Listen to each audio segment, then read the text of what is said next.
चलिए अब कुछ और खबरों पर डालते हैं नजर। पटना में बिजली बिल जमा करने के लिए काउंटर खुल गए हैं। बड़ी संख्या में लोग बिजली बिल जमा करने पहुंचे भी हैं।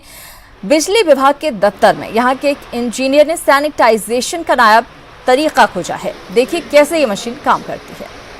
कोरोना बंदी के बाद लंबे अरसे के बाद बिजली बिल लोग जमा करने पहुंच रहे हैं और बिजली विभाग के उपभोक्ताओं की मदद के लिए इसी डिपार्टमेंट के एक इंजीनियर ने कई चीज़ों को ईजाद किया है, जिसमें फुट ऑटोमेटिक सैनिटाइजर मशीन भी है। देखिए यहाँ पर अगर आप पहुँचते हैं बिजली बिल जमा करने तो सबसे पहले आपको अपने हाथों को सैनिटाइज करना होगा।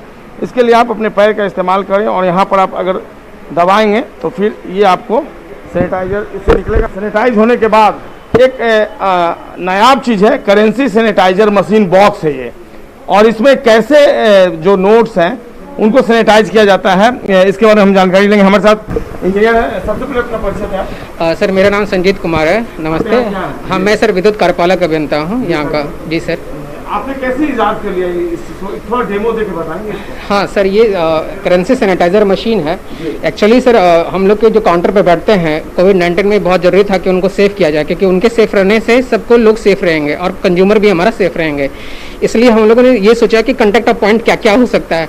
तो जो सबसे पहले हम लोगों ने बनाया कि फुट ऑपरेटेड मशीन बनाया। उसके बाद था कि करेंसी, जो कि बहुत से हाथों से होकर के आता है, इसलिए वहाँ जाने से पहले ये जरूरी था कि मैं उसको डिसइंफेक्टेंट कर सकूँ। इस तरह मेरे पास कुछ पैसे हैं जो मैं इस तरह डाल दिया। ठीक है, अब मैं यहाँ पे वो बताते हैं। ऑन करिए बल्ब ऑन करिए। हाँ, बल्ब ऑन हो गया सर, देख सकते हैं। देखिए वहाँ पे टेम्परेचर अब राइज करना शुरू कर गया। अभी 44.6।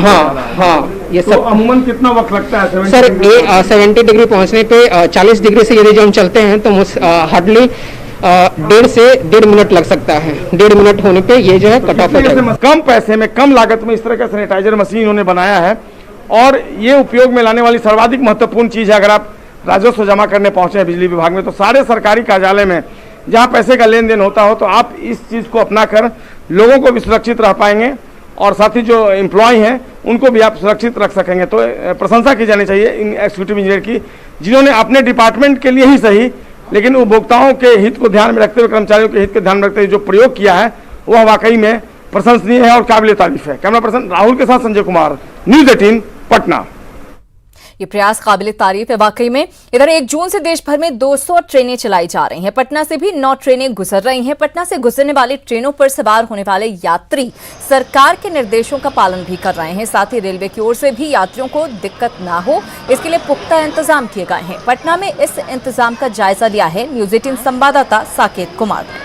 1 जून से जो यात्री ट्रेनों की शुरुआत की गई है, उसमें ये गाइडलाइन दिया गया है यात्रियों के लिए कि वो 90 मिनट पहले प्लेटफॉर्म पर पहुंचे, यानी उसके बाद उनकी स्क्रीनिंग की जाएगी। और यहाँ आप देखिए, ये पटना जंक्शन पर अभी हम मौजूद हैं और यहाँ पर व्यवस्था जो की गई है, क्योंकि जो पैसेंजर्स हैं वो काफ़ी संख्या में पहुँच रहे हैं, तो उनको पहले एक टेंट बनाया गया है, स्टेशन कैंपस में ही बनाया गया है। प्लेटफॉर्म पर इन लोगों को नहीं जाने दिया जा रहा है, पहले वो इस टेंट में रह रहे हैं। और इसके बाद जब 90 मिनट पहले ट्रेन आने के या खुलने के 90 मिनट पहले इन्हें स्टेशन पर एंट्री दी जाएगी एक एक करके, और साथ ही साथ इनका जो कह सकते हैं मेडिकल स्क्रीनिंग वो यहाँ पर की जाएगी। तो ये यात्री हैं, ये अलग अलग जगहों के लिए यहाँ पर जाने के लिए पहुँचे हुए हैं। एक बार हम बात कर लेते हैं कहाँ से आए हैं और इस तरह से बाहर इन लोगों को रहना पड़ता है, कितनी दिक्कत होती है इन लोगों को। कहाँ से आए हैं आप? हम पटना सिटी से आ रहे, गायघाट हाजी चांद। कौन सा ट्रेन पकड़ना है? 02393 नई के लिए जी, नई दिल्ली जाती है। आप लोगों के लिए जो व्यवस्था है, क्या दिक्कत हो रही है आप लोगों को? नहीं, अभी तो फिलहाल ठीक है, कोई दिक्कत नहीं है, सही है। ठीक है, स्टेशन पर 90 मिनट पहले बुला गया है। जी 90 मिनट पहले। हम लोग की गाड़ी 6:10 में है। हम लोग काफ़ी टाइम पहले आकर के न जो अपना इन लोग आ गए पहले इसलिए आए हैं कि हो सकता है डॉक्टरी हो, यहाँ चेकअप हो, इसलिए। तो ये पैसेंजर्स जो हैं वो लगातार हर इलाके से यहाँ पर पहुँच रहे हैं और इन्हें कई लोगों को दिल्ली, मुंबई और इन जगहों पर जाना है। तो तैयारी रेलवे के तरफ से ये की गई है कि 90 मिनट पहले वो प्लेटफॉर्म पर पहुँचे और उससे पहले उनकी मेडिकल स्क्रीनिंग और ये तमाम चीज़ें की जाए। तो इसलिए जो पैसेंजर्स हैं वो समय से पहले यहाँ पहुँच रहे हैं और उनके रहने के लिए, उनके वेटिंग के लिए रेलवे की तरफ से ये व्यवस्था की गई है। कैमरा पर्सन राजू के साथ साकेत कुमार, न्यूज़ 18 पटना। और कोरोना संकट के बीच पटना में धर्मगुरु आचार्य श्री सुदर्शन जी महाराज ने लोगों से संकट की घड़ी में धैर्य रखने का संदेश दिया है। साथ ही उन्होंने कहा है कि आपदा के वक्त में मनुष्य अपने विचारों में शुद्धता लाए और अपने अंदर की नेगेटिविटी ना आने दे। तो कभी भी हम किसी भी कुरीति में, किसी भी बैड एलिमेंट से प्रभावित नहीं होते हैं। आज आपने देखा कि हम लोगों का, मुझे याद है कि हम लंदन के एक बड़े विचारक बर्टन रसल ने कहा था कि काश मैं नाच सकता। तो आप विचार करिए कि आप नाचना क्यों भूल गए। तो नाचना जब भूलेंगे, ये इस कमरे में अभी बत्ती जल रही है, इसको बंद कर देंगे तो अंधेरा हो जाएगा। आपने भीतर जो परमात्मा का प्रकाश है उसको आपने बंद कर दिया, अपनी बुराई से, अपनी कलुषता से, अपने विचारों, गंदे विचारों से। यही कारण है कि भीतर का बल्ब जब बुझ गया तो अंधेरा हो गया, नेगेटिविटी बढ़ गई। हम हमेशा संशय में जीना शुरू कर दिए, कहीं हम मर न जाएं, कहीं हम गिर न जाएं, कहीं आकाश टूट के गिर न जाए, कहीं छत हमारे ऊपर गिर न। यह जो नेगेटिविटी बढ़ गई, हम लोग तो भारत के लोग हैं, कभी नेगेटिव बात नहीं करते। हम लोग आशावादी लोग हैं। एक किसान जब खेत में बीज बोता है तो 100 ग्राम बीज बोता है और इस आशा में कि 10 किलो अनाज लौट के आ जाएगा। हम उस चीज को क्यों नहीं मानते? हम केवल बुराई बात क्यों सोचते हैं? भारत और नेपाल के बीच सदियों से काफी अच्छे संबंध रहे हैं। नेपाल के हर दुख सुख में भारत उसका साथ देता रहा है, लेकिन चीन के प्रभाव के कारण इस दोस्ती में इन दिनों खटास आ गई है। लेकिन इस खटास से इतर भारत नेपाल सीमा पर एक छोटा सा गांव अभी भी दोनों देशों के बीच अटूट रिश्तों की नजीर पेश कर रहा है। भारत नेपाल सीमा पर स्थित ये है रक्सौल का सीवान टोला।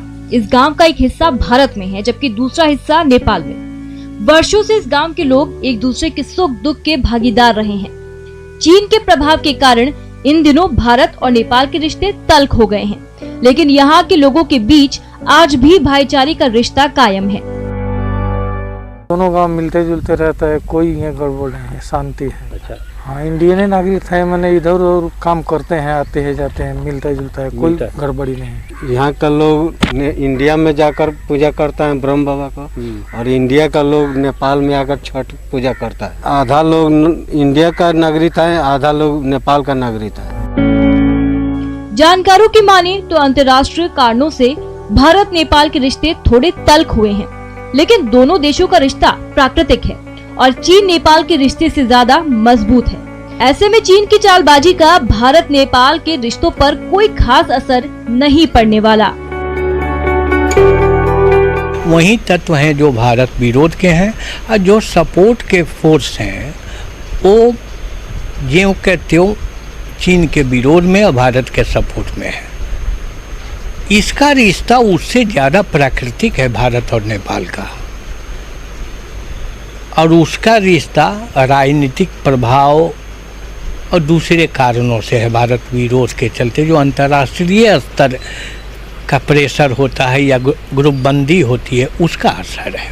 भारत और नेपाल के रिश्तों के लिए यह एक गांव जो है सीवान टोला, यह एक अनोखा उदाहरण है और एक मिसाल है जो भारत नेपाल के दोस्ती का एक परिचायक भी है।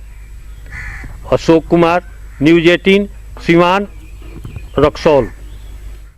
और इस बुलेटिन में फिलहाल इतना ही, लेकिन न्यूज़ 18 बिहार झारखंड पर खबरों का सिलसिला लगातार जारी है।